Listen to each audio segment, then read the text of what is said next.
को very very good morning. ठीक है, आज जेनेटिक्स हम कंप्लीट कर लेंगे। लास्ट अपन ने साइटोप्लाज्मिक इनहेरिटेंस या मैटरनल इनहेरिटेंस देखा था, तो अब हेडिंग डालेंगे आज। सबसे पहले तो टाइप्स ऑफ क्रॉसेस।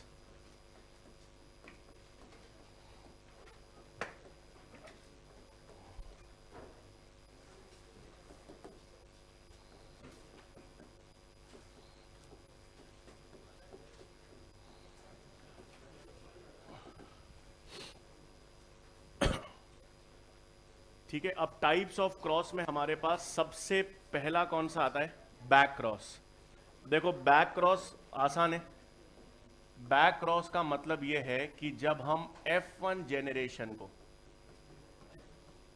F1 का मतलब है फर्स्ट ऑफस्प्रिंग की जनरेशन, जब आप F1 जेनरेशन को किसी भी पेरेंट से क्रॉस करोगे, जब आप F1 जेनरेशन को किसी भी पेरेंट से क्रॉस करोगे तो उसे हम क्या कहते हैं? Back cross. तो back cross is F1 generation को हम किसी भी पेरेंट से क्रॉस करेंगे। तो अब बैक क्रॉस के दो टाइप्स होते हैं। हमने ये शुरुआत में देखा भी था, एक बार नाम लिया था। एक तो होता है टेस्ट क्रॉस, क्योंकि टेस्ट क्रॉस में हम लोगों ने F1 जेनरेशन को रिसेसिव पेरेंट से क्रॉस किया था। तो रिसेसिव पेरेंट से जब आप क्रॉस करते हो तो वो टेस्ट क्रॉस बन जाता है, और जब आप एक उसको सुपीरियर या डोमिनेंट पेरेंट से क्रॉस करोगे तो वो आउट क्रॉस बन जाएगा। तो आउट क्रॉस का मतलब है जब आपने F1 जेनरेशन को कौन से पेरेंट के साथ क्रॉस किया है? डोमिनेंट पेरेंट के साथ। तो जब आप F1 जेनरेशन को किसी भी पेरेंट से क्रॉस करोगे तो वो बैक क्रॉस है। उसमें अगर रिसेसिव पेरेंट से क्रॉस किया तो टेस्ट क्रॉस, और अगर डोमिनेंट पेरेंट से क्रॉस किया तो आउट क्रॉस। आउट क्रॉस को हम आगे देखेंगे हेटेरोसिस भी कहते हैं।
ठीक है, फिर इसके बाद हेडिंग डालेंगे क्रोमोसोमल थ्योरी ऑफ इनहेरिटेंस।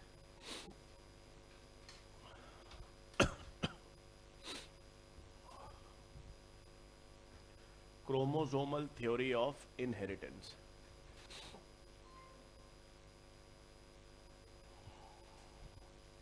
ये डन है? लिख लिया सबने?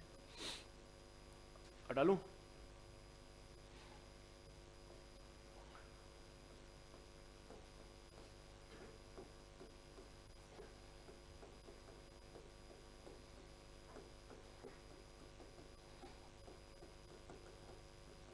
अब क्रोमोसोमल थ्योरी ऑफ इनहेरिटेंस सबसे पहले किसने दिया था?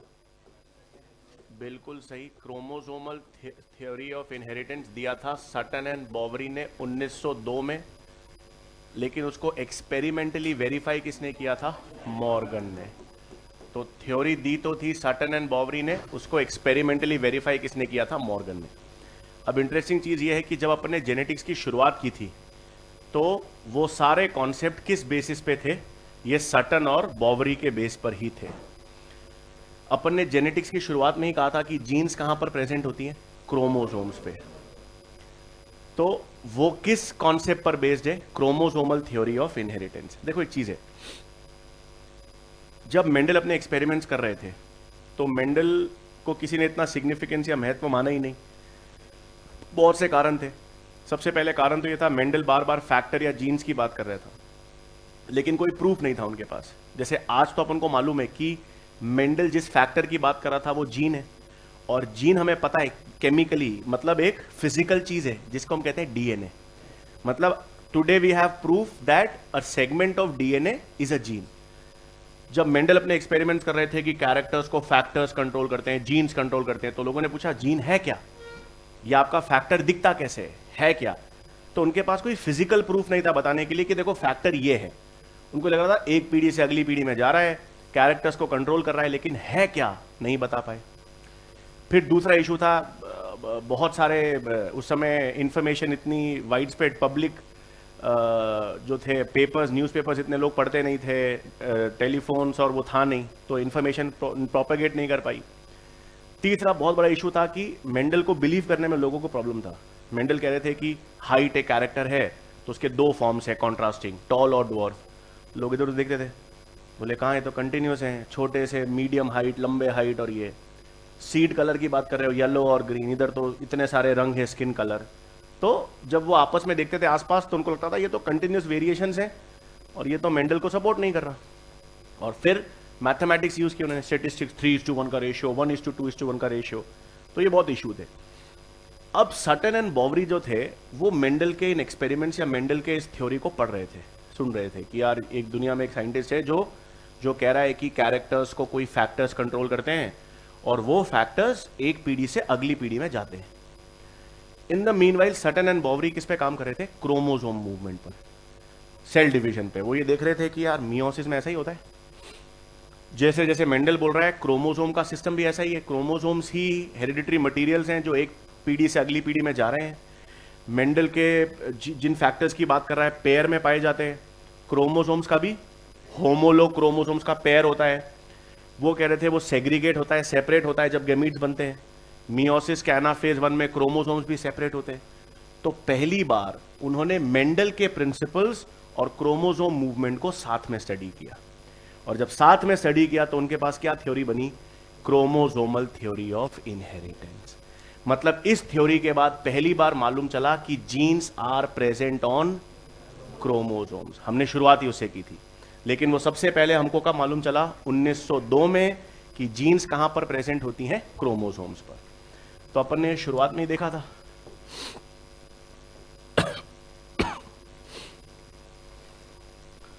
ये अपन ने क्रोमोसोम का पेयर बनाया था, होमोलोगस क्रोमोसोम्स का पेयर। ये डीएनए बनाया था, और जो प्रोटीन को कोड कर रहा है वो जीन थी। तो ये आपके पास जीन 1 का पेयर है, ये जीन 2 का पेयर है,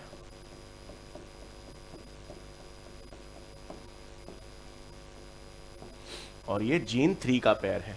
तो हमको पता चल गया genes are present on chromosomes. दूसरा, होमोलोगस क्रोमोसोम्स पेयर में पाए जाते हैं, जीन भी पेयर में पाई जाती है।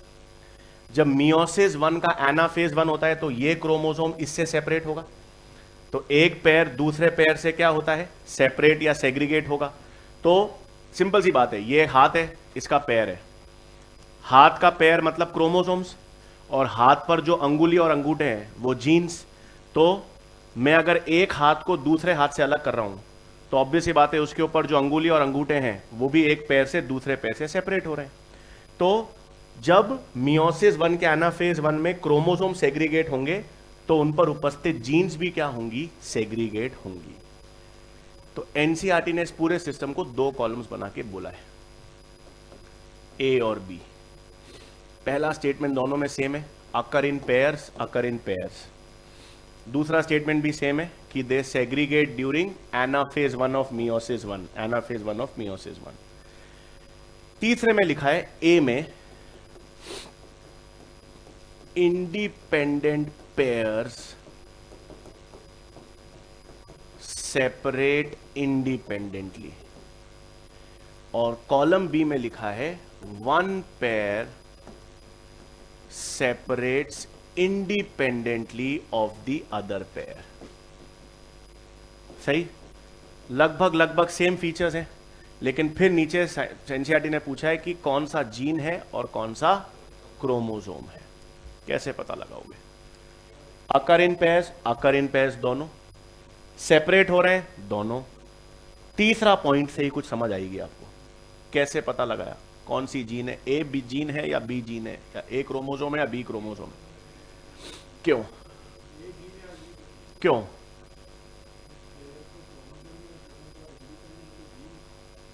दोनों ही है। One pair separates independently of the other pair, ये भी इंडिपेंडेंट पेयर्स सेपरेट इंडिपेंडेंटली।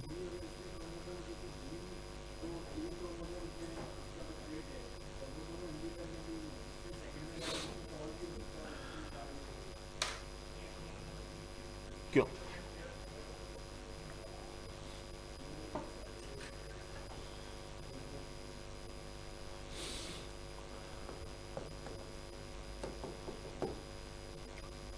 जब मेरा एक हाथ दूसरे हाथ से सेपरेट हो रहा है तो one pair of hand is separating from the other pair of hands, but when one hand is separating from the other hand, many fingers are independent pairs of fingers are separating from independent pairs of fingers. एक chromosome पर एक ही gene है क्या? एक chromosome पे कई सारी jeans हैं। तो एक क्रोमोसोम का पेयर जब दूसरे पेयर से सेपरेट हो रहा है तो ये क्रोमोसोम है।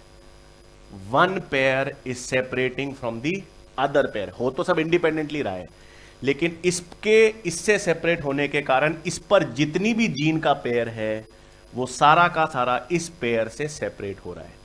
एक जीन पर बहुत सारी एक क्रोमोसोम पे बहुत सारी जीन्स होती हैं, तो इंडिपेंडेंट पेयर्स का मतलब है एक से ज्यादा। तो ये क्या हो गया? जीन। और बी क्या हो गया? क्रोमोसोम। तो तीसरे स्टेटमेंट से हमने पता कर लिया कि भाई एक क्रोमोसोम दूसरे क्रोमोसोम से एक पेयर दूसरे पेयर से सेपरेट करेगा, उसके कारण उस पर जितने भी जीन्स हैं वो सारे पेयर्स एक दूसरे से इंडिपेंडेंटली सेपरेट होंगे। और यही थ्योरी क्या कहलाती है? Chromosomal theory of inheritance. लिख लेंगे।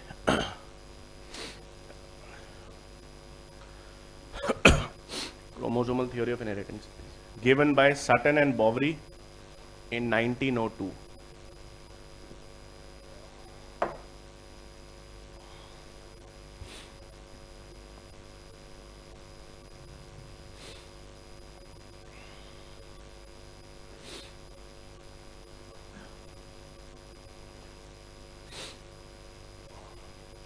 Given by Sutton and Boveri in 1902 and experimentally verified by Morgan. And experimentally verified by Morgan.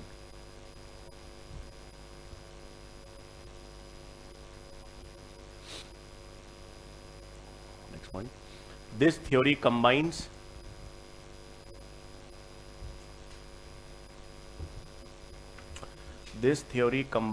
the principles of Mendelian inheritance. This theory combines the principles of Mendelian inheritance with chromosomal movement during meiosis. Principles of Mendelian inheritance with chromosomal movement during meiosis.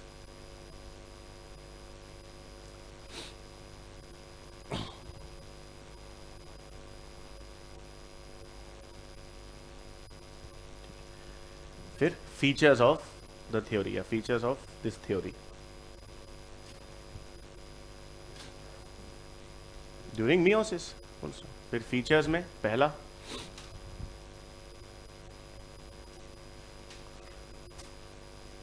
genes are present on chromosomes.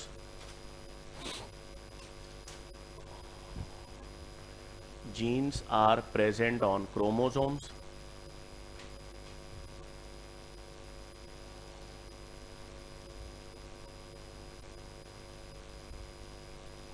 Next point.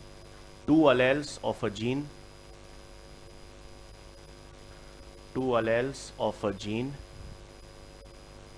are present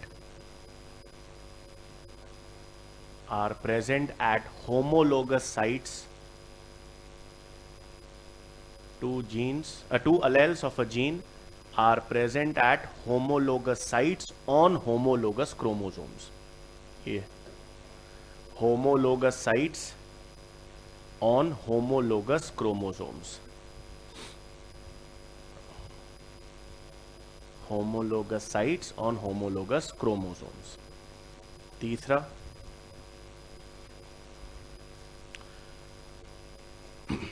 both genes and chromosomes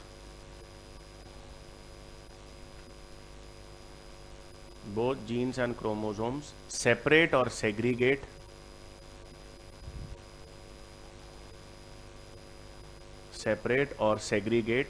during anaphase 1 of meiosis 1. Both genes and chromosomes separate or segregate during anaphase 1 of meiosis 1.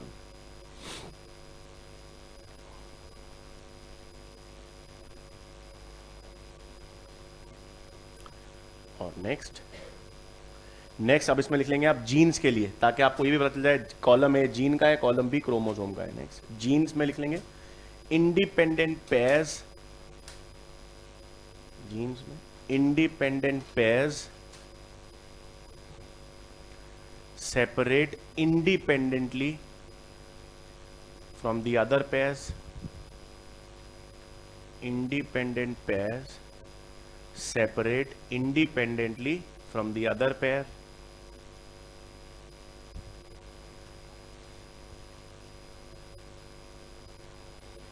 Independently from the other pairs. और chromosomes में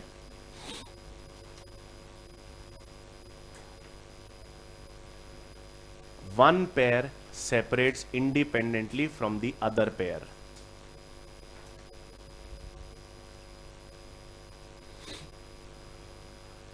One pair separates independently from the other pair.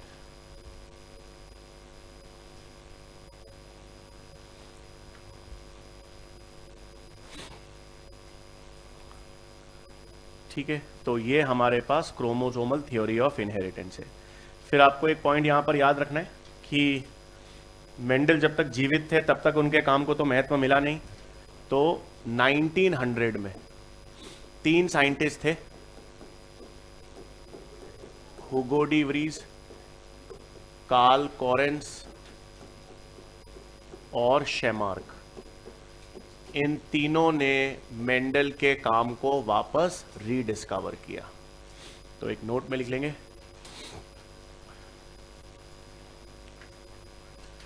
In 1900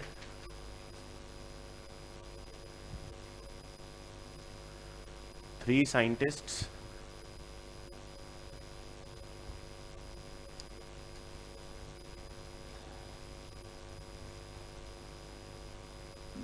Hugo de Vries, Carl Correns and Schemark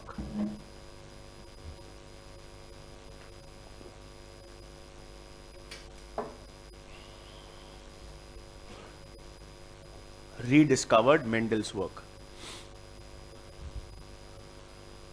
Hugo de Vries, Carl Correns and Schemark rediscovered Mendel's work.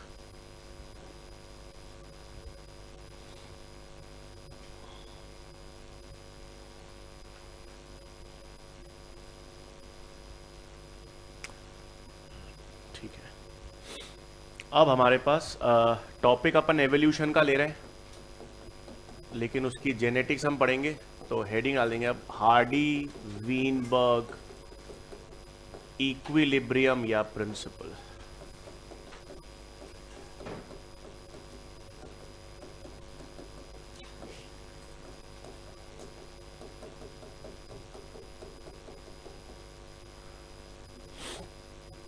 Hardy Weinberg principal या Hardy Weinberg equilibrium. अब देखो ये interesting चीज है और मतलब काफी interesting है। सबसे पहले तो हार्डी वीनबर्ग प्रिंसिपल को हम एक और नाम से जानते हैं, जेनेटिक इक्विलिब्रियम। और अगर मैं कोई टर्म जेनेटिक इक्विलिब्रियम यूज कर रहा हूं तो इसका मतलब है कि जिसमें कोई ज्यादा चेंज या जिसमें चेंज ना हो। सबसे पहली चीज तो हार्डी वीनबर्ग प्रिंसिपल जो है वो एक इंडिविजुअल जेनेटिक्स का कॉन्सेप्ट नहीं है, पूरा का पूरा पॉपुलेशन जेनेटिक्स का प्रिंसिपल है। मतलब ये एक इंडिविजुअल पे हार्डी वीनबर्ग हम स्टडी नहीं करते, एक पूरी पॉपुलेशन पर काम करते हैं या स्टडी करते हैं जिसमें बहुत सारे इंडिविजुअल्स हैं, और किसी भी पॉपुलेशन पे नहीं। Generally Hardy Weinberg principle applicable होता है एक लार्ज पॉपुलेशन पर, एक ऐसी लार्ज पॉपुलेशन जो क्या कर रही है, रैंडमली मेट कर रही है, जिसमें आपने ऐसे सेलेक्टिव मेटिंग नहीं कराई है कि भाई मैं इसको इसी से मेट कराना चाहता हूं, इसको इसी के साथ मेट कराना चाहता हूं। नहीं, एक बहुत बड़ी पॉपुलेशन है, लाखों की संख्या में है, और बहुत बड़ी पॉपुलेशन जो रैंडमली कोई भी किसी के साथ मेट कर सकता है, उस पॉपुलेशन पर हम क्या पढ़ते हैं, हार्डी वीनबर्ग प्रिंसिपल। इसको हम एवोल्यूशन में वापस भी पढ़ेंगे, ठीक है। अब सुनो, जेनेटिक इक्विलिब्रियम है, लार्ज रैंडमली मेटिंग पॉपुलेशन पे हम स्टडी कर रहे हैं। अब एक बार भूल जाओ कि एक बड़ी पॉपुलेशन है, रैंडमली मेट कर रही है। बाय डिफॉल्ट मैं एक सिंपल पॉपुलेशन की बात करता हूं, और मैंने कहा एक पॉपुलेशन है 200, 500, 1000 लोगों से बनी हुई है, और उस पॉपुलेशन में जितने भी इंडिविजुअल्स हैं उन सब की एक जीन फ्रीक्वेंसी है, मैंने कह दिया X। तो अगर एक पॉपुलेशन में जो कुछ इंडिविजुअल्स की एक पॉपुलेशन है, उन सब की जीन फ्रीक्वेंसी X है, तो over a period of time एक पीढ़ी से अगली पीढ़ी, उससे अगली पीढ़ी, उससे अगली पीढ़ी पर यह फ्रीक्वेंसी ऐसी ही रहेगी या चेंज होगी? चेंज होगी। क्यों? ठीक है, एवोल्यूशन काम करेगा, एवोल्यूशनरी फोर्सेस काम करेंगे जिससे वेरिएशंस आएंगे, म्यूटेशंस हो सकता है, क्रॉसिंग ओवर तो हर पीढ़ी में होती ही है, genetic drift, gene migration, natural selection. मोटे मोटे तौर पे ये 5 ऐसे फैक्टर्स हैं जो एक पॉपुलेशन पर काम करते हैं और पॉपुलेशन की जीन फ्रीक्वेंसी को चेंज कर देते हैं। तो जनरली हमें पता है कि एक पॉपुलेशन की जीन फ्रीक्वेंसी स्टेबल नहीं होगी क्योंकि ये सारे एवोल्यूशनरी फोर्सेस काम कर रहे हैं। अब हार्डी वीनबर्ग कहता है कि अगर ये एवोल्यूशनरी फोर्सेस काम ना करें, मतलब एवोल्यूशनरी फोर्सेस का इफेक्ट एक पॉपुलेशन पर ना दिखे, तो पॉपुलेशन की जीन फ्रीक्वेंसी जैसी है वैसी ही रहेगी और जनरेशन आफ्टर जनरेशन स्टेबल रहेगी। इसे हार्डी वीनबर्ग इक्विलिब्रियम कहते हैं। अब पहला क्वेश्चन जो मेरे दिमाग में आता है कि ऐसा क्यों? म्यूटेशन होता है, क्रॉसिंग ओवर होता है, जीन माइग्रेशन होता है, जेनेटिक ड्रिफ्ट, ये सारे फैक्टर्स तो काम करते हैं, तो हम ऐसे कैसे मान ले कि एक पॉपुलेशन पर काम नहीं कर रहे? अब इसका एक बेहतरीन एग्जांपल सुनो। ये क्लास है, एक क्लास है जिसमें 20 बच्चे हैं और एक क्लास में जिसमें 500 बच्चे हैं, ठीक है। सबका ड्रेस कोड है ब्लू टी शर्ट, ठीक है। तो 20 बच्चे ब्लू टी शर्ट पहन के आते हैं, 500 बच्चों की क्लास है, ब्लू टी शर्ट पहन के आते हैं। अगले दिन क्या हुआ, जो 20 बच्चों की क्लास थी उसमें से 3 लोग सफेद टी शर्ट पहन के आ गए और 500 लोगों की क्लास थी उसमें से भी 3 सफेद पहन के आ गए। आपको ज्यादा चेंज किस में दिखेगा? छोटी पॉपुलेशन पर चेंज ज्यादा दिखता है। एक बहुत बड़ी पॉपुलेशन, अब ये 500 का कर दो 5000, 5000 कर दो 5 लाख और 3 दिखे, उसका इफेक्ट पड़ता ही नहीं। तो इसीलिए हार्डी वीनबर्ग एक छोटी पॉपुलेशन पर नहीं स्टडी करते, एक बहुत बड़ी पॉपुलेशन पर स्टडी करते हैं जहां पर जो चेंजेस हैं उनका इफेक्ट नेग्लिजिबल हो, और जब उनका इफेक्ट नेग्लिजिबल होगा तो over a period of time उस पॉपुलेशन की gene frequency, allele frequency same ही रहेगी। लिखेंगे ये तो पॉइंट, ये तो थ्योरी हुई, अभी न्यूमेरिकल्स की बात करेंगे। तो पहला तो मतलब हम देखो, अब ऑब्जेक्टिव में हम मान के चलेंगे कि एक पॉपुलेशन को अफेक्ट नहीं कर रही तो नहीं कर रही, बट मैंने आपको समझाया है कि नहीं का मतलब नहीं, उसका इफेक्ट नहीं आएगा। ऐसा आप सोचो यार, एक पॉपुलेशन है जिसपे हो ही नहीं रहा, सारे फैक्टर्स काम ही नहीं कर रहे, रेयर है ना, होगा लेकिन उसका इफेक्ट नहीं दिखेगा क्योंकि बहुत बड़ी पॉपुलेशन है, और बहुत बड़ी पॉपुलेशन पे हल्का म्यूटेशन हो भी गया, जैसे अपन पढ़ते डीएनए फिंगरप्रिंटिंग में, आज 15 लाख जोधपुर में पॉपुलेशन है, 15 लाख में से एक घर के अंदर कोई म्यूटेशन हो भी गया तो उसको आप लेके चलोगे क्या सैंपल में कि नहीं ये म्यूटेशन हो रहा है? नहीं, एक 15 लाख में 4 जने अफेक्ट भी हो गए तो उसको थोड़ी अपन मान के चलेंगे कि उसने एक पॉपुलेशन को इंपैक्ट किया है, इसलिए। और एक मतलब एक आप सिर्फ कॉलोनी की बात करो, एक कॉलोनी में एक घर अफेक्ट हो गया तो आप बोलोगे नहीं नहीं यार ये तो इफेक्ट है, तो छोटी पॉपुलेशन पे इफेक्ट ज्यादा होगा, बड़ी पॉपुलेशन पे नहीं के बराबर। तो पहले तो हार्डी-वीनबर्ग इक्विलिब्रियम में कहेंगे it is also called genetic equilibrium.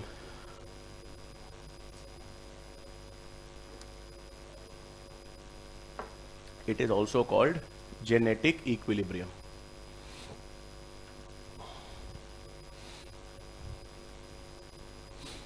Next point. This principle is applicable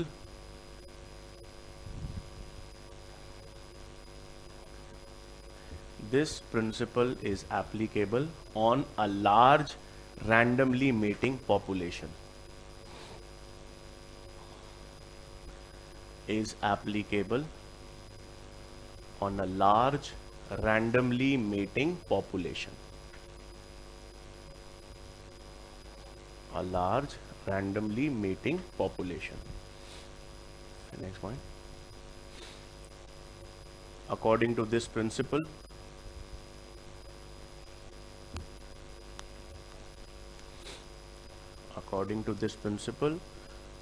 the gene frequency of a population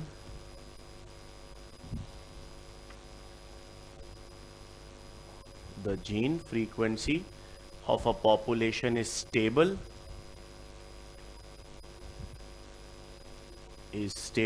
and remains constant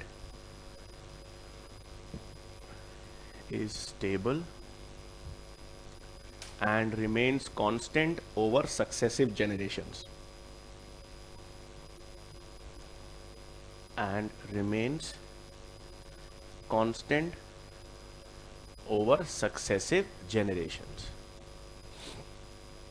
bracket में लिख लेंगे when evolutionary forces are not acting. When evolutionary forces are not acting.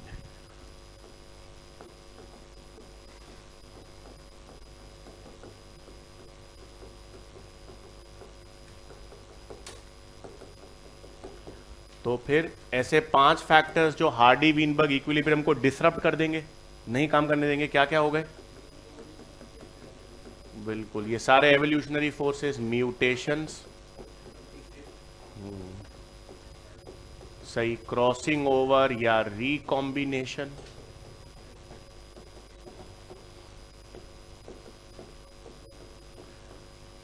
Gene migration या जिसे कहते हैं gene flow,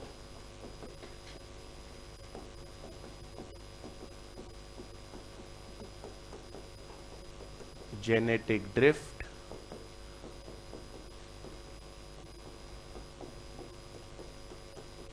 और natural selection. ये 5 factors हैं। जीन आइसोलेशन नहीं होता, उसको हम रिप्रोडक्टिव आइसोलेशन कहते हैं। तो एनसीईआरटी के हिसाब से ये 5 है, बट जब हम एवोल्यूशन देखेंगे तो हम एक छठा फैक्टर भी देखेंगे, रिप्रोडक्टिव आइसोलेशन।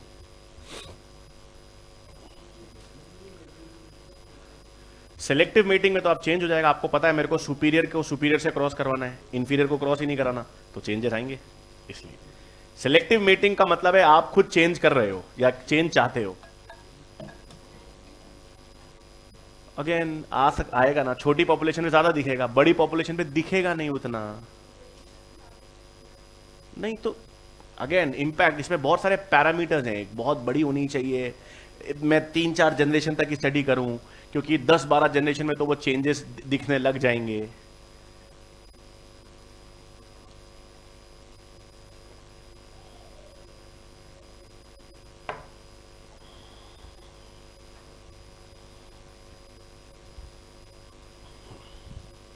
अब बात करें इसकी जेनेटिक्स की। अब देखो, क्योंकि हम इसको जेनेटिक्स में पढ़ रहे हैं तो कोई भी एक जेनेटिक ट्रेट होगा, और कोई भी जेनेटिक ट्रेट होगा तो उसको कंट्रोल एक जीन करेगी, और जीन के दो अलेल्स होते हैं, एक डोमिनेंट और एक रिसेसिव। तो हम लोग जेनेटिक या हार्डी वीनबर्ग को मैथमेटिकली दो इक्वेशन से रिप्रेजेंट करेंगे। सबसे पहली इक्वेशन तो सिंपल है, वो है P प्लस क्यू बराबर 1, जिसमें P क्या रिप्रेजेंट कर रही है, फ्रीक्वेंसी ऑफ डोमिनेंट अलेल,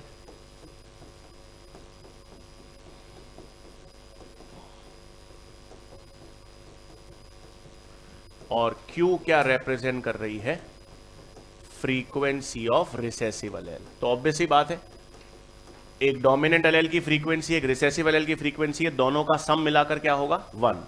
तो अगर आपको एक अलेल की फ्रीक्वेंसी दे रखी है तो आप दूसरे अलेल की फ्रीक्वेंसी आसान से निकाल सकते हो।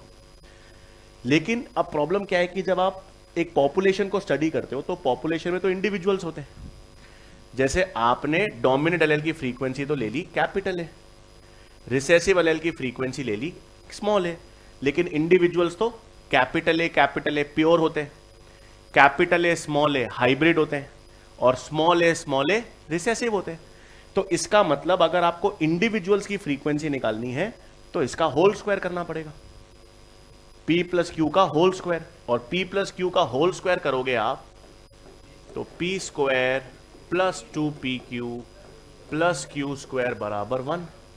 तो P स्क्वायर क्या रिप्रेजेंट करेगा, capital A 2PQ capital A small A, और Q स्क्वायर ये। तो ये किसकी फ्रीक्वेंसी हो गई, frequency of pure dominant individuals. ये क्या हो गई, फ्रीक्वेंसी ऑफ हेटेरोजाइगस या हाइब्रिड डोमिनेंट इंडिविजुअल्स। और ये किसकी फ्रीक्वेंसी हो गई, frequency of pure, recessive pure ही होता है, तो फ्रीक्वेंसी ऑफ रिसेसिव इंडिविजुअल्स। और इन सब का सम किसके बराबर होगा, 1 के बराबर। लिख लो पहले ये इक्वेशन फिर वो।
नेक्स्ट लिख लेंगे।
यहाँ पे 3 आपको ऑटोसोमल डोमिनेंट ट्रेट्स मालूम होने चाहिए। जैसे RH एंटीजन होता है, RH एंटीजन कैसा ट्रेट है, ऑटोसोमल डोमिनेंट है।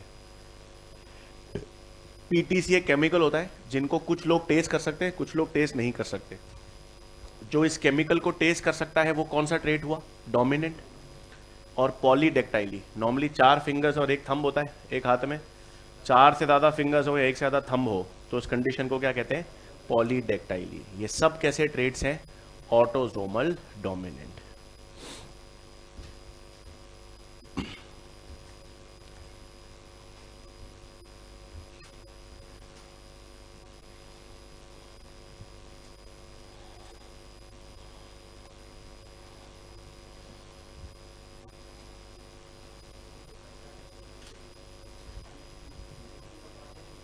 नेचुरल सिलेक्शन, अपना पेंटाडेक्टाइली तो यहाँ पर पॉलीडेक्टाइली। तो देखो क्या होता है, पॉलीडेक्टाइली डोमिनेंट ट्रेट है, मतलब जब पैदा होता है ना आदमी, जो बच्चा आपने सुना होगा एम्ब्रियोनिक स्टेजेस में और पैदा होने पर हड्डियों की संख्या ज़्यादा होती है, फिर धीरे धीरे वो फ्यूज हो जाती है और कम हो जाती है। तो ज़्यादा हमेशा everyone is born with a पॉलीडेक्टाइली condition, फिर वो फ्यूज होकर पेंटाडेक्टाइली हो जाती है। अगर वो फ्यूज ना हो पाए तो वो पॉलीडेक्टाइली रहती है। अब देखो हार्डी वीनबर्ग के न्यूमेरिकल सॉल्व करना, मतलब वैसे तो बहुत अजीब सा लगता है, बट बहुत सिंपल अप्रोच रखेंगे अपन। सिंपल अप्रोच ये है कि कैसा भी सवाल आए हार्डी वीनबर्ग का, आपको सिर्फ 2 चीजें करनी है। कौन सा वेरिएबल दे रखा है ये पता करना है, और कौन सा वेरिएबल निकालना है ये पता करना है। हमारे पास कितने वेरिएबल्स हैं? 5। P frequency of dominant allele, Q frequency of recessive allele, P square dominant pure individuals, 2PQ hybrid dominant individuals, Q square. 5 variables हैं। कोई भी क्वेश्चन आएगा, आपने अगर ये आइडेंटिफाई कर लिया इन 5 में से कौन सा वेरिएबल दे रखा है और कौन सा निकालना है, ओरल कर लोगे आप। ठीक है, आओ करके देखते हैं। मैंने पहला क्वेश्चन दिया, एक पॉपुलेशन है, एक लार्ज पॉपुलेशन में frequency of recessive allele is 0.4। ठीक है, in a large population frequency of recessive allele is 0.4, percentage of homozygous dominant individuals will be।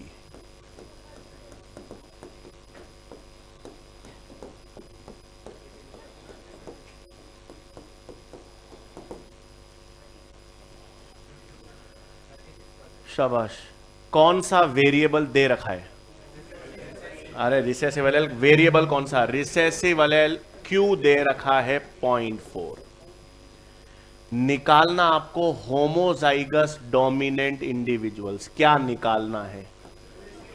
बस Q 0.4 है तो P 0.6, P 0.6 है तो P square 0.6 into 0.6, overall answer आ जाएगा 36%। सिर्फ इतना याद रखना है, कौन सा वेरिएबल दे रखा है, कौन सा वेरिएबल निकालना है। क्लियर है ये पहला वाला सबको?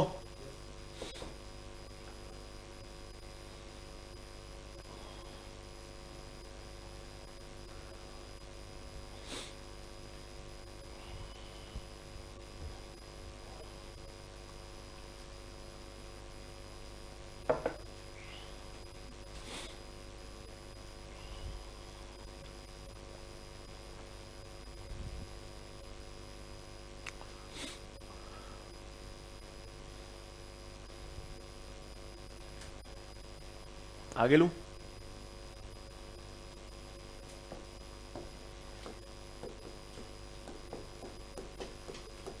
एक पॉपुलेशन में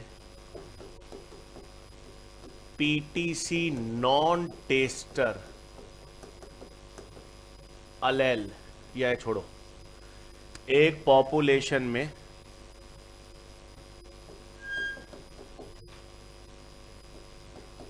सिकल सेल अनीमिया से अफेक्टेड इंडिविजुअल्स 16% है, आपको बताना है परसेंटेज ऑफ इंडिविजुअल्स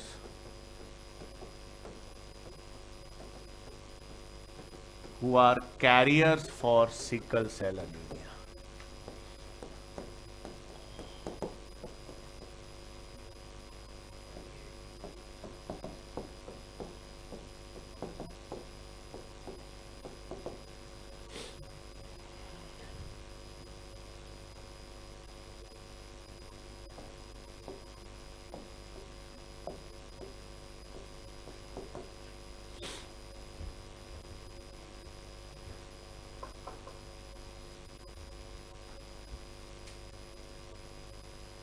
क्या दे रखा है? शाबाश। सिकल सेल अनीमिया हमको पता है ऑटोजोमल रिसेसिव बीमारी है। ऑटोजोमल रिसेसिव बीमारी है मतलब स्मॉल ए दे रखा है। स्मॉल ए मतलब क्यू स्क्वायर आपको 16% दे रखा है। और निकालना आपको क्या है? कैरियर निकालने हैं। कैरियर मतलब आपको 2pq निकालना है बस। क्यू स्क्वायर अगर 16% है तो क्यू 0.4 आएगा। अब हमें पता है p प्लस क्यू बराबर 1 है, तो q 0.4 है तो p कितना हो गया? 0.6 हो गया। 2pq क्या हो गया? 2 इंटू 0.6 इंटू 0.4, 0.48 आंसर 48%।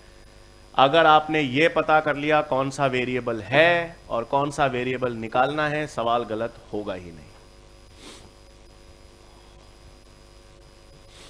अगर आपने Q 16% ले लिया तो गलती है, याद रखना। Q नहीं दे रखा है, सिकल सेल एनीमिया से पीड़ित लोग दे रखे हैं, मतलब Q स्क्वायर दे रखा है। क्लियर है? पक्का?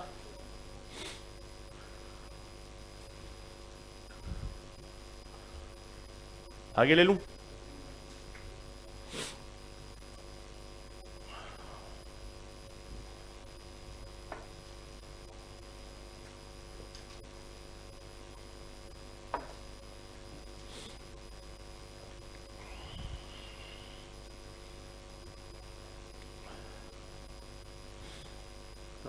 नेक्स्ट है, एक पॉपुलेशन में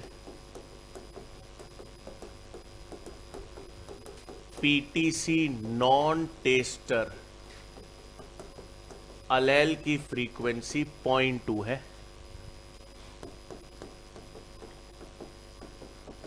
उस पॉपुलेशन में आपको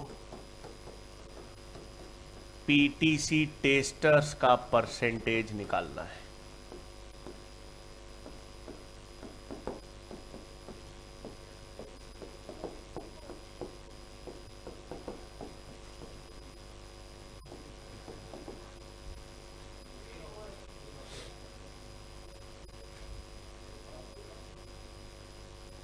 पॉपुलेशन में पीटीसी नॉन टेस्टर अलेल की फ्रीक्वेंसी दे रखी है 0.2। पॉपुलेशन में पीटीसी टेस्टर्स है। जितने भी लोगों ने सवाल जवाब दिया है सब गलत हो।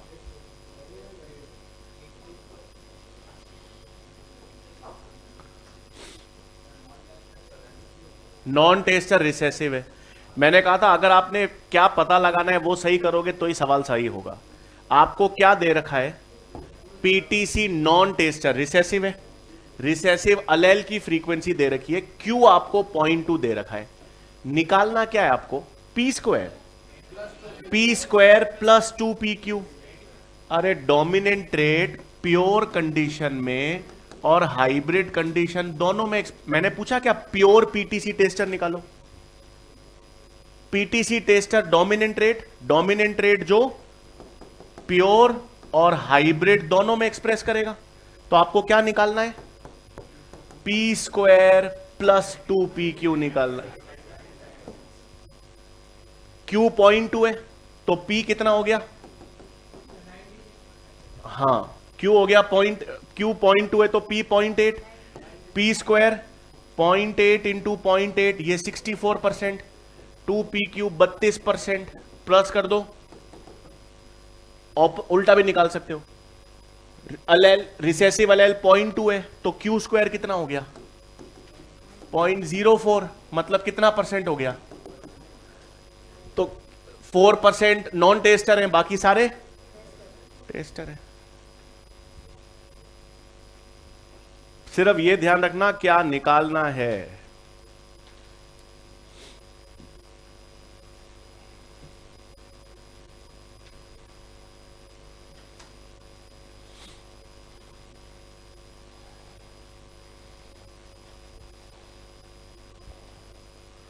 पक्का क्लियर सबको?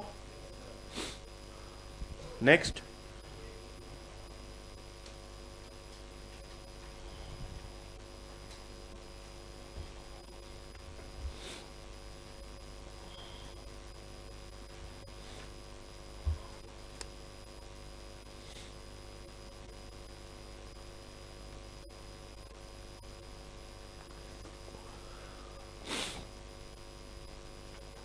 आगे। अब वो क्वेश्चन दे रहा हूं जो नीट में आया था, इस पे जीनोटाइप है, फ्रीक्वेंसी है, capital A capital A capital A small A small A small A, 60 20 20,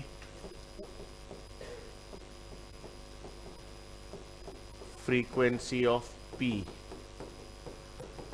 will be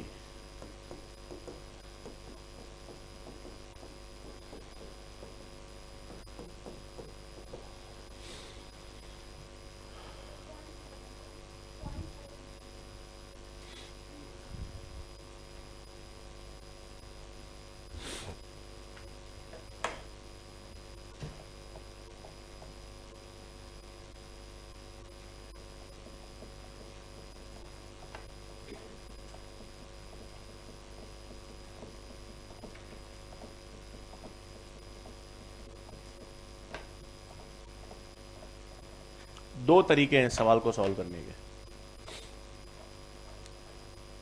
ठीक है। एक में थोड़ी कैलकुलेशन ज्यादा है और एक आसान है, दोनों देख लेते हैं, आपके ऊपर है आप जो करना चाहो। P का मतलब डोमिनेंट एलेल की फ्रीक्वेंसी पूछी है।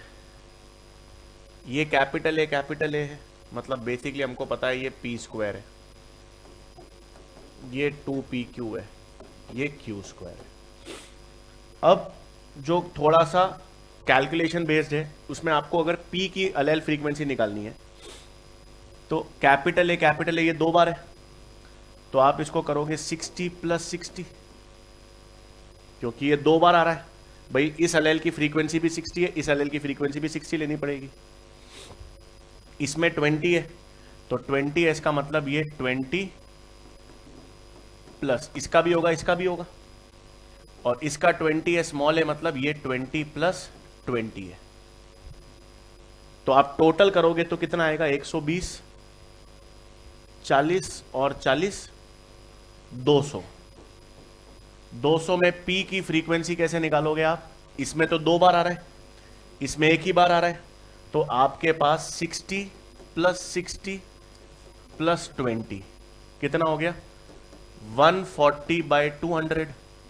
आंसर क्या आ गया आपके पास? 0.7। इससे आसान सिस्टम क्या है? मतलब ये तो इतना कॉम्प्लिकेशन, इसको आप 2 बार लो, फिर इसमें ये एक ही बार आ रहा है, ये दूसरी बार आ रहा है। इससे आसान क्या है? ये दोनों मिलाकर आप इसको 60 मान लो। आसान है, इन दोनों को आप क्या मान लो? 60 मान लो। ये दोनों मिलाकर 20 है, दोनों मिलाकर 20 है, तो आधा आधा, इसका कितना बचा? 10, इसका कितना बचा? 10, और इसमें स्मॉल ए का 20 है। तो P का कितना आया? 60 यहां से, 10 यहां से, 70/100 0.7। अगर मैं Q का पूछता तो Q में 20 और यहां का 10, 30/100 0.3 आ जाता। तो ये थोड़ा कम्बरसम है, मतलब आपको ज्यादा कैलकुलेशन है, तो बेस्ट है जो नीचे दे रखा है उसका आप क्या कर दोगे? आधा आधा कर दो। आंसर आपके पास क्या आ गया? 0.7।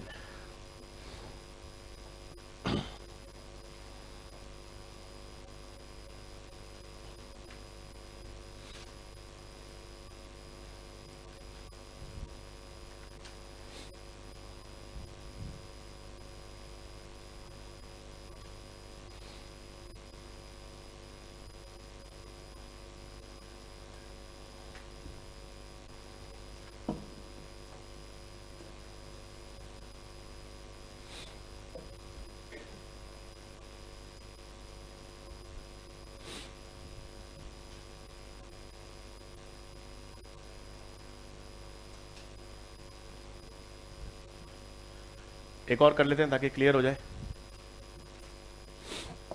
तो अब इसमें मैं नहीं बताऊंगा, अरे अपने आप करो यार, क्या लिखना है उसमें, बता दिया अब। Genotype frequency capital A capital A capital A small A small A small ए, 50 30 20। अब आप पता लगाओ फ्रीक्वेंसी ऑफ क्यू। अब मैं नहीं बता रहा, करो।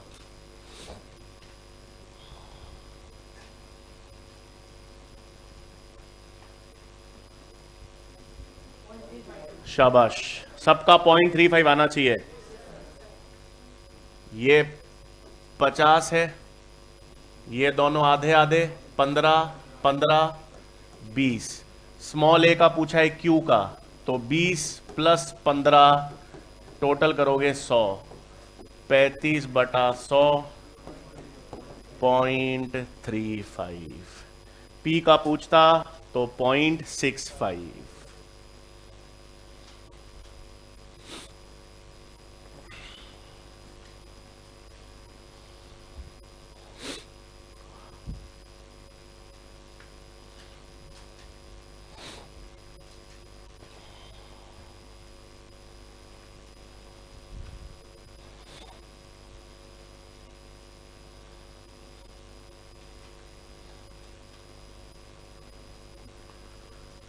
ठीक है, तो हार्डी वीनबर्ग वाला सिस्टम। अब देखो एनसीईआरटी के सारे टॉपिक्स तो हम कर चुके हैं जेनेटिक्स के, लेकिन एक टॉपिक बाकी है जीन इंटरैक्शंस, जो पुराने एनसीईआरटी में दे रखा था। तो लास्ट टॉपिक हेडिंग डाल देंगे जीन इंटरैक्शंस।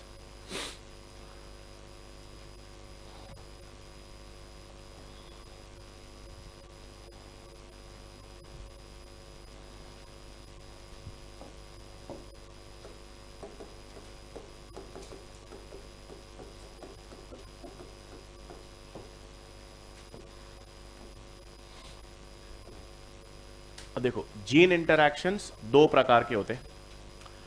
जीन इंटरैक्शंस दो प्रकार के कैसे होते हैं, एक होता है इंट्राजीनिक इंटरैक्शन, या जिसे हम कह सकते हैं इंटर अलेलिक इंटरैक्शन।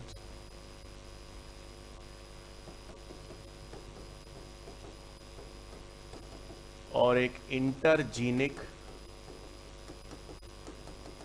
जिसे हम कहते हैं नॉन अलेलिक इंटरैक्शन। आसान क्या है, इंट्रा जीन का मतलब एक ही जीन के बीच में, और अगर एक ही जीन है तो इंटरैक्शन उनके अलेल्स के बीच में होंगे। तो एक ही जीन के अलेल्स के बीच का इंटरैक्शन, ये हम सब पढ़ चुके हैं।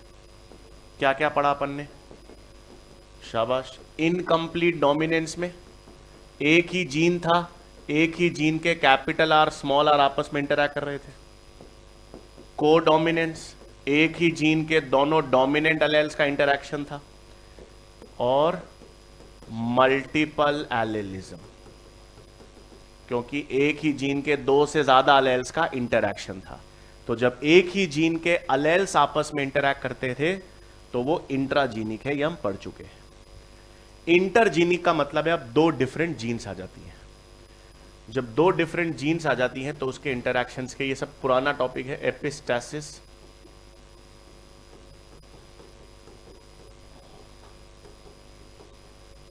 सप्लीमेंट्री जीन्स,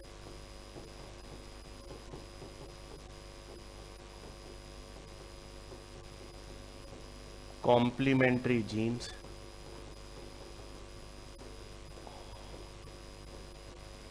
डुप्लीकेट जीन्स,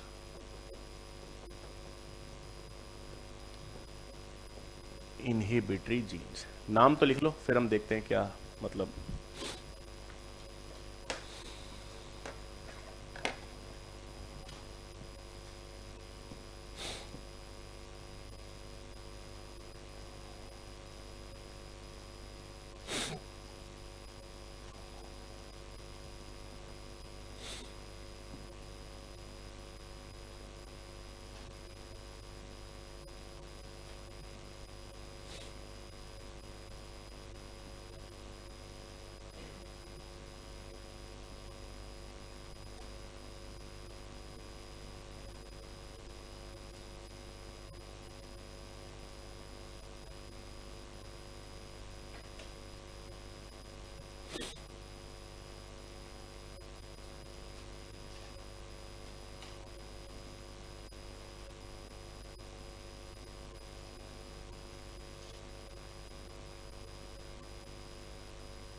देखो पुरानी एनसीईआरटी में क्या दे रखा है, कुछ नहीं। पुरानी एनसीईआरटी में ये इंटरैक्शंस के नाम है, इनका रेशियो है और इनका उदाहरण है। तो जो पुरानी एनसीईआरटी में एक चार्ट दे रखा है वो तो भी मैं बनवा रहा हूं। इंटरैक्शन का नाम, रेशियो और एग्जाम्पल। आज तक जितने भी सवाल आए वो उसी पर आए थे पुराने भी, कि आपको एक इंटरैक्शन दे देंगे, ये किस में देखा जाता है और उसका रेशियो क्या है। लेकिन वो रेशियो कैसे आया वो भी अपन समझ लेते हैं, ठीक है। तो ये लिख लिया।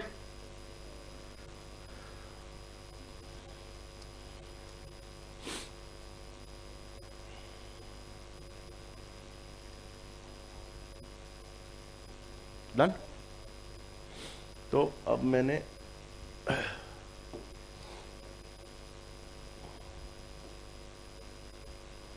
मतलब यहां पर लिख लिया इंटरैक्शन,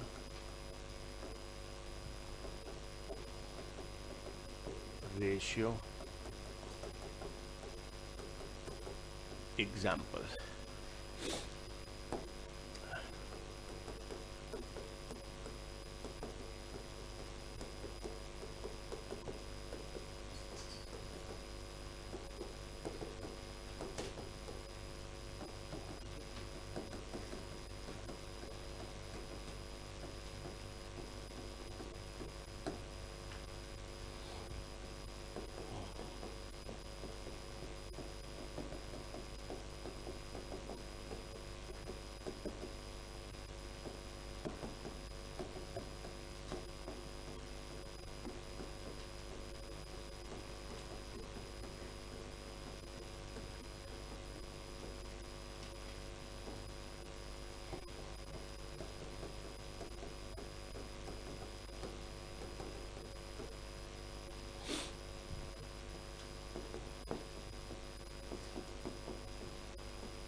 मतलब ये इंटरैक्शंस है के नाम है, इनका रेशियो है और एग्जाम्पल है। इतना याद रखना है इसमें कि रिसेसिव एपिस्टैसिस और सप्लीमेंट्री जीन्स एक ही चीज है, और दोनों का रेशियो क्या आता है, 9:3:4।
ठीक है, क्वेश्चन अगर आएगा तो वो इस चार्ट से हो जाएगा, ठीक है। क्योंकि कोई भी क्वेश्चन आएगा वो अगर बाय चांस इंटरैक्शन पे आता है तो वो एग्जाम्पल पूछता है या रेशियो पूछता है, क्योंकि ये पुराने एनसीईआरटी में था, इसलिए आपको ध्यान में रखना है।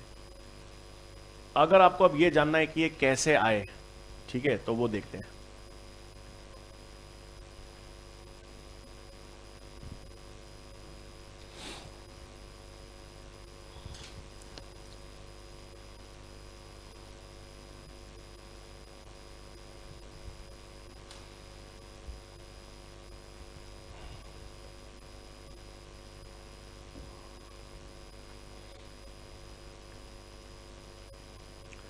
ठीक है, अब ये रेशियो कैसे आते हैं, क्यों आते हैं?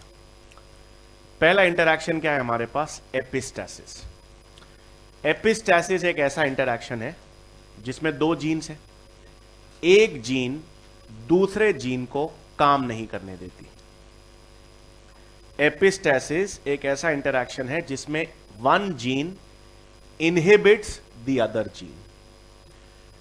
जो जीन इनहिबिट करेगी उसे कहते हैं एपिस्टैटिक जीन, और जो जीन बेचारी इनहिबिट होती है उसे क्या कहते हैं? Hypostatic gene.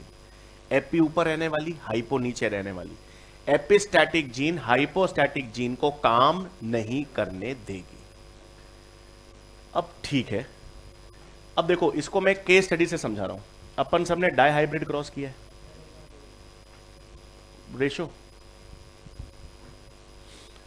अपन ने डाइहाइब्रिड क्रॉस पढ़ा था। डाइहाइब्रिड क्रॉस में मेंडल ने दो कैरेक्टर्स लिए, सीड शेप लिया, सीड कलर लिया। दोनों एक जीन्स एक दूसरे के इंडिपेंडेंट थी, और जब दोनों जीन्स एक दूसरे के इंडिपेंडेंट रहती है तो रेशो क्या आता था? 9:3:3:1। उसी से अपन इन चीजों को पढ़ेंगे अब। ठीक है, लिख लिया? तो अब मैंने डाइहाइब्रिड क्रॉस लिया था। डाइहाइब्रिड क्रॉस में दो कैरेक्टर्स थे, सीड शेप, सीड कलर, और रेशो हमारे पास आया था 9:3:3:1। Round yellow, round green, wrinkled yellow, wrinkled green. सही बात, ये डाइहाइब्रिड क्रॉस था। अब दो जीन्स हैं, एक एपिस्टैटिक है, एक हाइपोस्टैटिक है। आपका मन कर रहा है अब समझने के लिए, दोनों में से अपन एक को एपिस्टैटिक जीन मानते हैं, एक को हाइपोस्टैटिक। किसको क्या मानना चाहते हो? शेप को एपिस्टैटिक कह देते हैं। चलो, शेप हमने कह दिया एपिस्टैटिक जीन है, तो कलर वाली जीन क्या हो गई? हाइपोस्टैटिक हो गई। मतलब शेप की जीन किसको काम नहीं करने देगी? कलर को। अब सुनो, यहां पर एपिस्टैसिस भी दो तरह का है, एक डोमिनेंट है और एक रिसेसिव है। डोमिनेंट एपिस्टैसिस का मतलब है एपिस्टैटिक जीन हाइपोस्टैटिक जीन को काम नहीं करने देगी। कब? जब वो खुद किस कंडीशन में होगी? भाई, एपिस्टैटिक जीन हाइपोस्टैटिक जीन को काम नहीं करने दे रही। कब नहीं करने दे रही? जब वो खुद डोमिनेंट में है। तो शेप का डोमिनेंट क्या है? राउंड। तो राउंड किसको नहीं आने देगा? येलो को। दूसरी जीन को कर रहा है, खुद को थोड़ी कर रहा है भाई। ये शेप की जीन, इस जीन, ये इंटरजीनिक दो जीन्स का इंटरैक्शन है, अलेल्स का नहीं है कि राउंड रिंकल। शेप की जीन कलर को नहीं आने दे रही है। कब? जब वो डोमिनेंट है। तो शेप का डोमिनेंट फीचर राउंड। राउंड किसको नहीं आने देगा? येलो को। और येलो नहीं आएगा तो ग्रीन आएगा। तो राउंड के साथ क्या नहीं आएगा? येलो। राउंड के साथ क्या आएगा? तो राउंड और ग्रीन कितने हो गए? क्या रेशियो आया?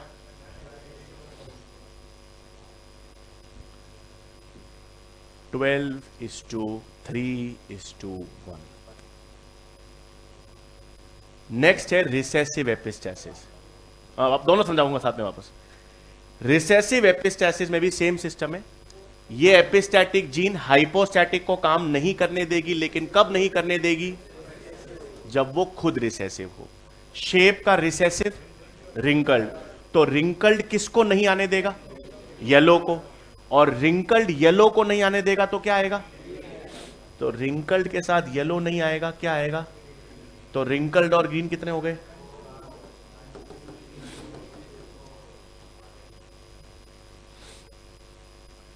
एपिस्टैसिस का मतलब है एक जीन दूसरे जीन को काम नहीं करने देगी। एपिस्टैटिक जीन हाइपोस्टैटिक जीन को काम नहीं करने देगी। पहले केस में जब वो डोमिनेंट है, दूसरे केस में जब वो रिसेसिव है। तो मैंने कहा शेप एपिस्टैटिक जीन ले ली, इसका डोमिनेंट वर्जन क्या है? राउंड।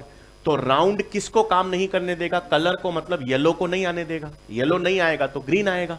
तो राउंड और ग्रीन कितने हो गए? 12, 12:3:1। फिर रिसेसिव एपिस्टैसिस में शेप का रिसेसिव फीचर येलो को नहीं आने देगा। तो रिसेसिव फीचर क्या है? रिंकल्ड। रिंकल्ड किसको नहीं आने देगा? येलो को। तो रिंकल्ड के साथ क्या आएगा? ग्रीन। रिंकल ग्रीन कितने हो गए? 4। रेशो क्या आ गया? 9:3:4।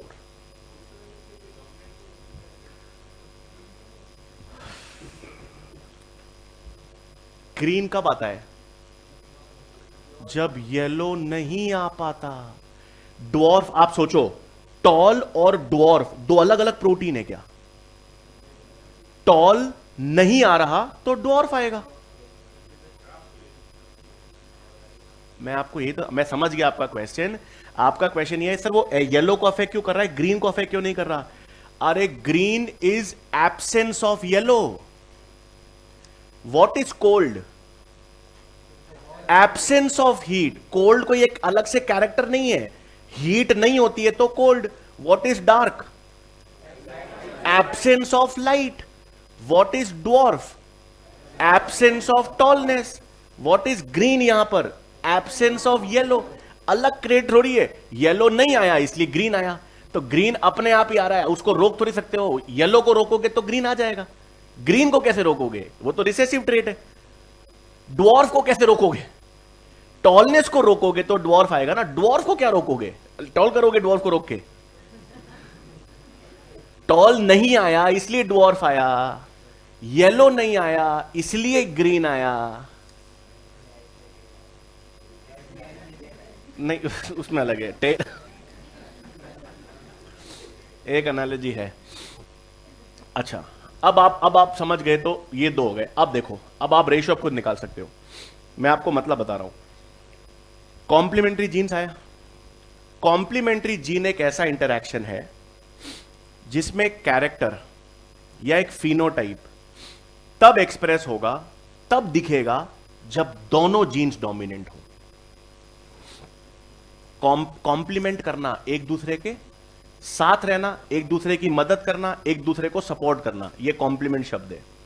तो complementary genes are basically two different genes जो दोनों डोमिनेंट होंगी, यानी साथ काम करेंगी, तभी कैरेक्टर आएगा।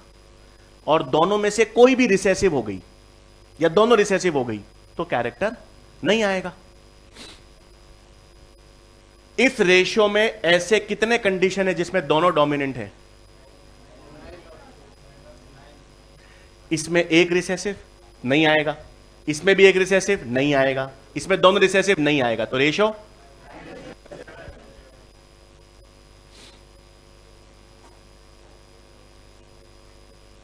कॉम्प्लीमेंट्री जीन्स का मतलब दो खास घनिष्ठ मित्र हैं, घनिष्ठ मित्र हैं और दोनों एक दूसरे के साथ काम कर रहे हैं।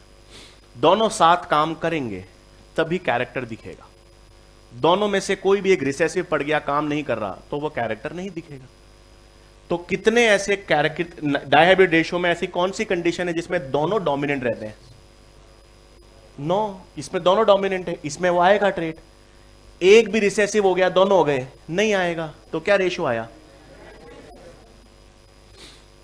अब सुनना, आखिरी है डुप्लीकेट जीन्स। डुप्लीकेट जीन एक ऐसा इंटरैक्शन है जिसमें दोनों जीन्स या दोनों में से कोई भी एक जीन अगर डोमिनेंट है तो कैरेक्टर दिख जाएगा। दोनों या दोनों में से कोई भी एक अगर डोमिनेंट है तो वो कैरेक्टर एक्सप्रेस हो जाएगा। इसमें होगा, इसमें भी होगा, इसमें भी होगा। सिर्फ क्या रेशियो आया? इनहिबिटरी जीन्स नहीं बताऊंगा क्योंकि ये डिस्कार्डेड थ्योरी है। 2017-18 में इसको खत्म कर दिया गया। तो पहले एनसीईआरटी में दे रखा था, तो इसलिए आप बाय चांस, अब संभावना है नहीं लेकिन दे रखा था, इसलिए रेशियो 13:3 था। पहले ये कहते थे ये जीन ऐसी है जो खुद भी काम नहीं करती, दूसरे को भी नहीं करने देती, लेकिन फिर उसको जीन क्यों कहें? जैसे आप लोग हैं, मतलब गोचे करने वाली, बेसिकली खुद को कुछ करना नहीं जीवन में और दूसरों को भी नहीं करने देना। बट अब नहीं पढ़ते क्योंकि अगर खुद एक्सप्रेस नहीं हो रही तो फिर उसको जीन नहीं कहते हम, तो वो सब चेंज हो गया। आ गई बात समझ में? वैसे तो आपको ये चार्ट ही काफी, चार्ट से ऊपर कुछ नहीं आता है, लेकिन फिर भी ये रेशियो कैसे आए हैं ये मैंने आपको बता दिया है। अब एक काम करता हूं, इस पे एक अब तो यार देखो, नीट एनटीए ने सवाल अच्छे बनाने बंद ही कर दिए, बट हाँ, बट एक क्वेश्चन बना रहा हूँ और आप मुझे बताना।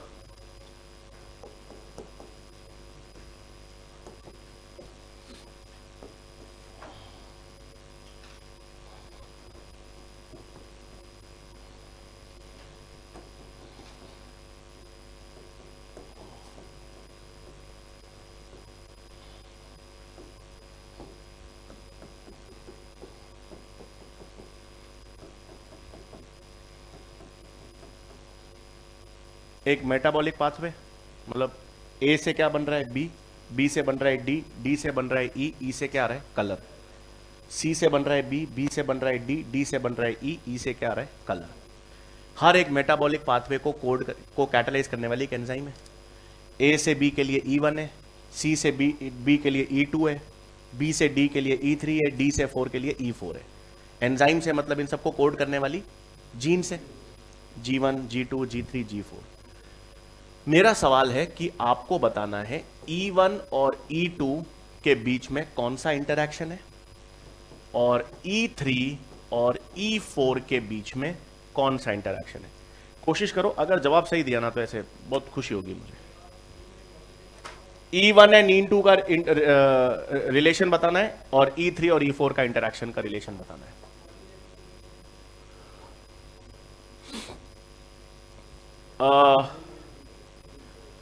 इन इंटरैक्शंस के बेसिस पर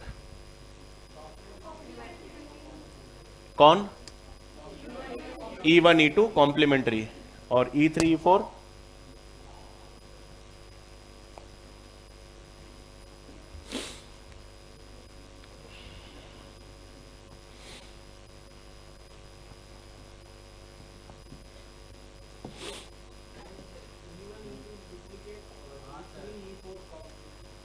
एक्सीलेंट, शाबाश। कलर एक कैरेक्टर है, कलर के लिए E3 E4 दोनों जरूरी है या दोनों में से कोई एक जरूरी है?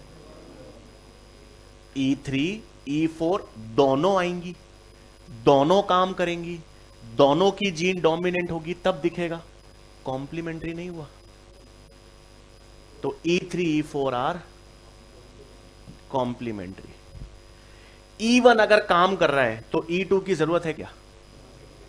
E2 अगर काम करेगा तो E1 की जरूरत है क्या? दोनों में से कोई भी एक काम करे या दोनों काम करे, काम हो जाएगा। तो क्या हो गई? देखो, जेनेटिक्स को मैंने मॉलिक्यूलर लेवल पे रिलेट किया है कि हम कह रहे थे ना, दोनों में से कोई एक काम करे, मतलब प्रोटीन ही तो काम करने का मतलब प्रोटीन बनाना। तो आज G1 E1 बना रही है, G2 E2 बना रही है, ये दोनों जीन का इंटरैक्शन क्या है? डुप्लीकेट। दोनों काम करेंगी तो भी कलर आएगा, दोनों में से कोई एक काम करेगी तो भी कलर आएगा। तो क्या हो गई? डुप्लीकेट। दोनों काम नहीं करेंगी तब कलर नहीं आएगा, एक ही कंडीशन होगी ऐसी। E3 E4, इसका G3 इसका G4, दोनों को डोमिनेंट, दोनों को प्रोटीन बनाना जरूरी है तब कलर आएगा। दोनों को बनाना जरूरी है मतलब कॉम्प्लीमेंट्री। दोनों में से एक को भी हटा दो, E3 हटा दो तो भी कलर नहीं आएगा, E4 हटा दो तो भी कलर नहीं आएगा। दोनों का डोमिनेंट होना जरूरी है, 9:7 कॉम्प्लीमेंट्री। ठीक है, क्लियर है भाई? तो जेनेटिक्स हमने अब कंप्लीट कर लिया है। आराम से समय आपके पास, पूरा अच्छी तरह रिवीजन करना। मंडे से हम लोग नया टॉपिक चालू करेंगे, बायोटेक्नोलॉजी। लेकिन उससे पहले जितने डाउट्स आपको जेनेटिक्स में हो, आराम से, पूरा हफ्ता है, शनिवार रविवार भी, आराम से प्रैक्टिस करना। मैंने बताया अप्रोच, सबसे पहले चैप्टर खत्म होता है तो सबसे पहले नोट्स पढ़ना, पूरा नोट्स पढ़ना। नोट्स पढ़ने के बाद एनसीईआरटी पढ़ना, बीच में एनसीईआरटी पढ़ने का कोई फायदा नहीं था। और नोट्स पढ़ने के बाद एनसीईआरटी पढ़ना, एक एक लाइन क्लियर होगी। पहले एनसीईआरटी पढ़ोगे फिर नोट्स पढ़ोगे तो अटक जाओगे एनसीईआरटी में। स्टेटमेंट पहले पूरे नोट्स पढ़ना, समझ लिए, फिर अच्छी तरह एनसीईआरटी पढ़ना, फिर जो क्वेश्चन आप शीट प्रैक्टिस कर रहे हो वो करना। उसके बाद भी कोई डाउट रह जाता है तो मेरे से पूछना।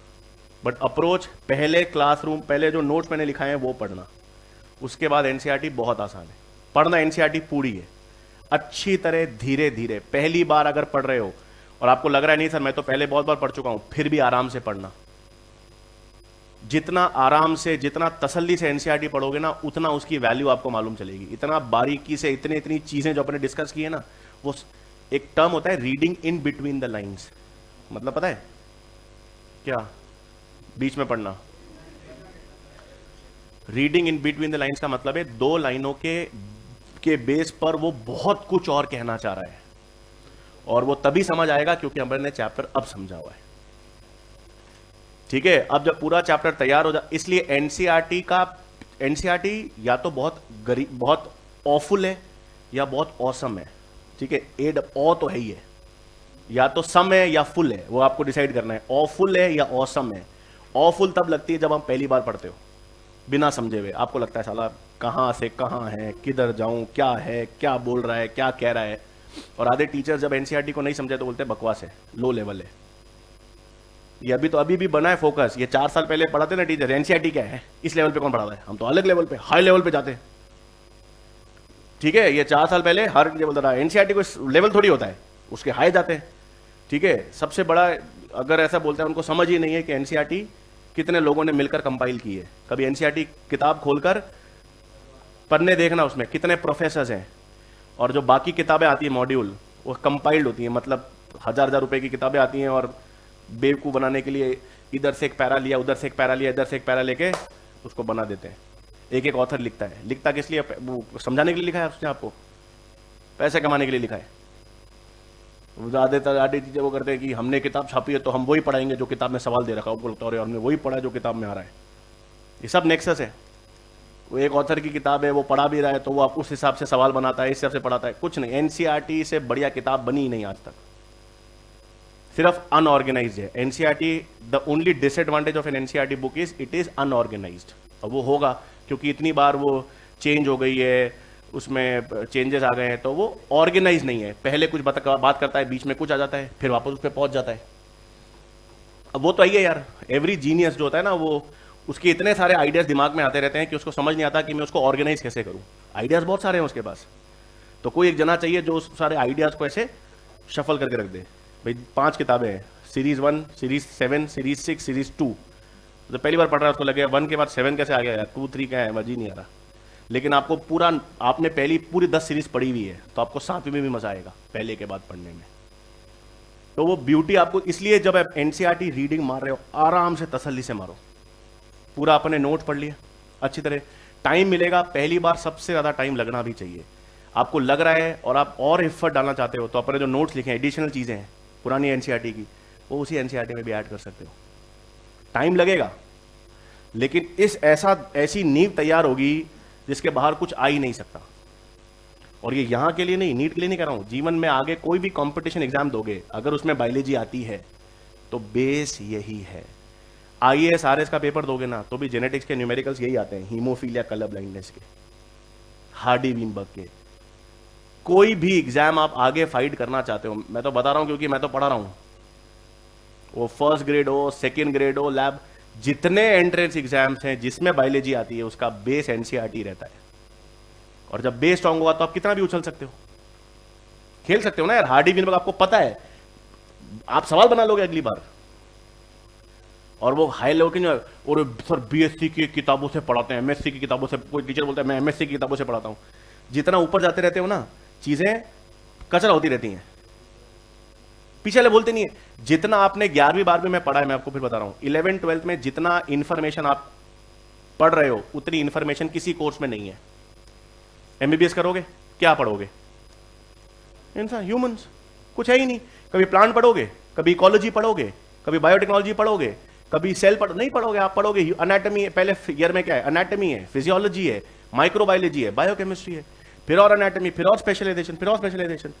जितना वास्ट 11वीं 12वीं में पढ़ता है आदमी बायोलॉजी, उतना कहीं नहीं पढ़ता।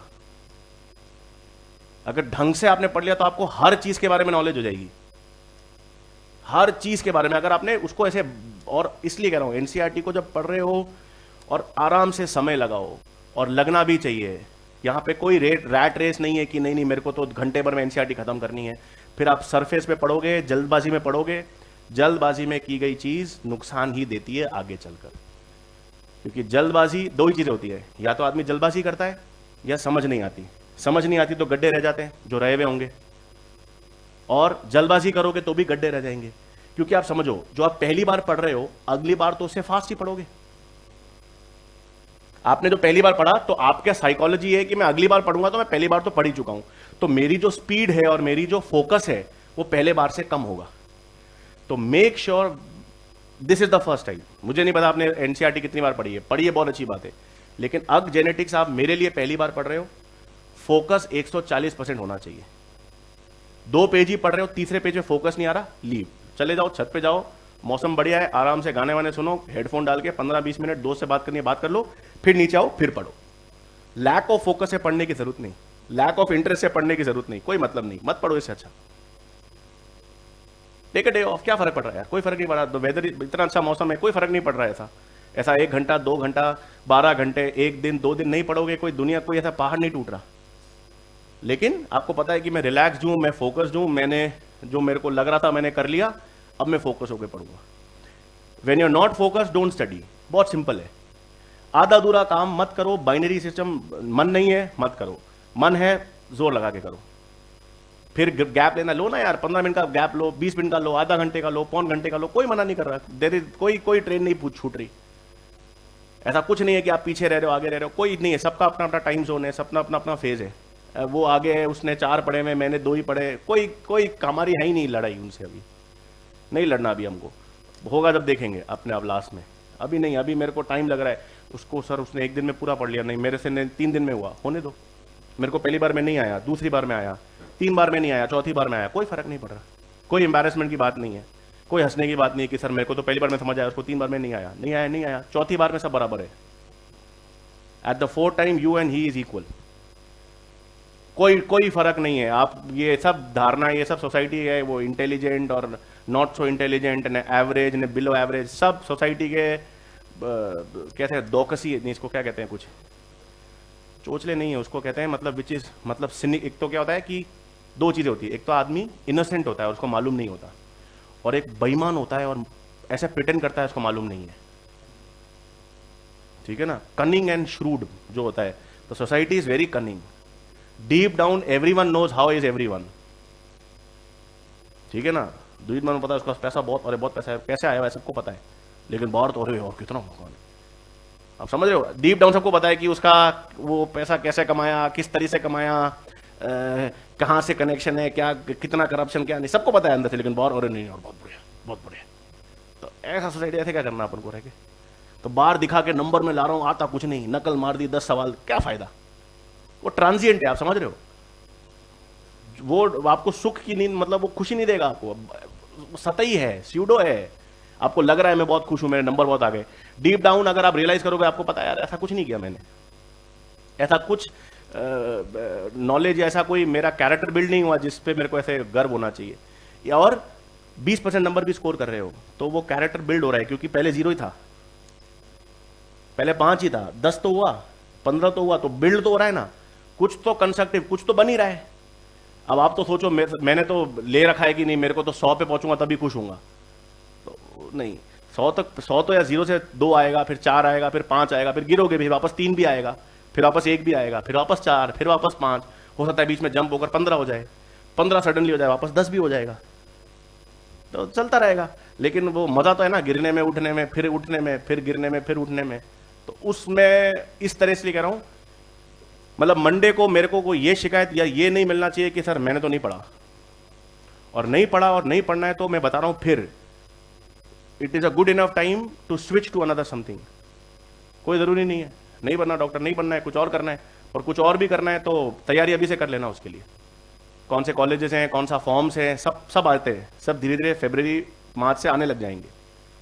तो अगर अभी भी लग रहा है कि ये तो मैं तो नहीं करके आया, क्योंकि इस समय आपको और कुछ है नहीं करने के लिए, ठीक है, और बहाने बनाना छोड़ दो, सर ये हो गया था, वो फंक्शन हो गया था, ये हो गया था।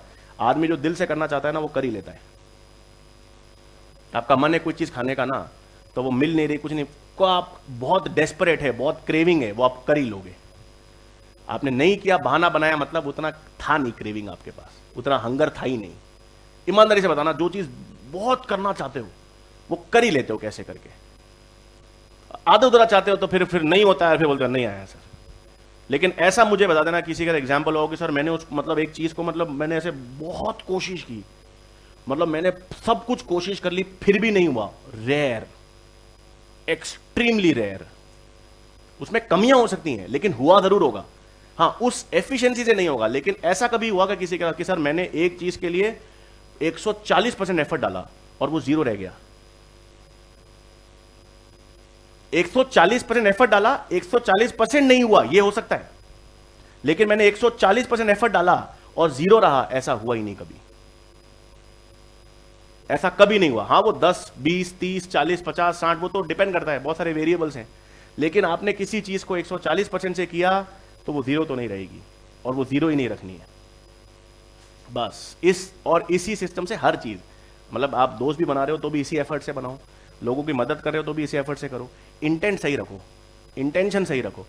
होगा नहीं होगा तो यार वो तो देखो बहुत सारी चीजें हैं जो नहीं हो रहा।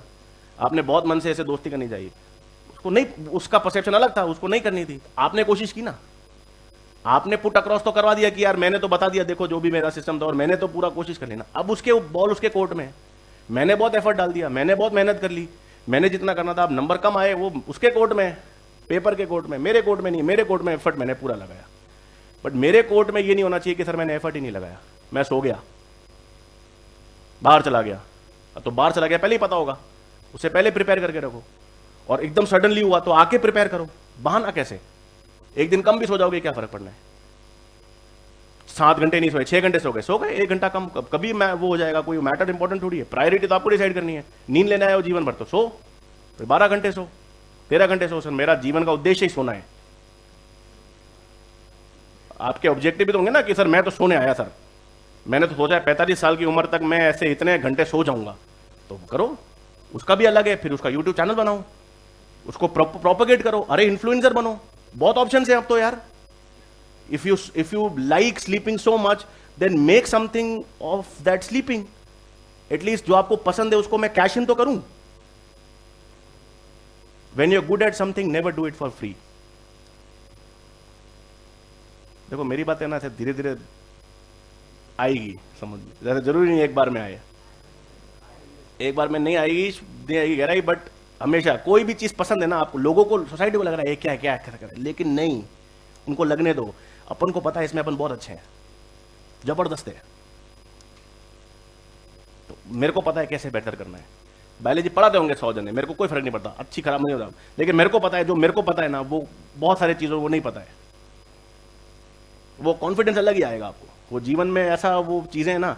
और you can be good at anything यार, वो आपको डिसाइड करना है, पर हो गए आप। और जो आपको पसंद होगा, जो आपको अच्छा होगा ना, उसमें आप ऐसे मक्खन रहोगे, तो उस मक्खन को कैश इन तो करो। आपके और आपके बेड को ही मालूम है कि आप अच्छे सोते हो। मैं और मेरे बेड का रिश्ता दुनिया को मालूम चल रहा है। आप समझ रहे हो मैं क्या कह रहा हूं? मेक यार आइडिया, यही तो करते हैं फिर, और क्या होता है यार। अरे और उसमें मजा देखो अलग है, नहीं तो क्या है, रूटीन है, नहीं तो एक्साइटिंग है। आप एक रूटीन को एक्साइटिंग बना सकते हो।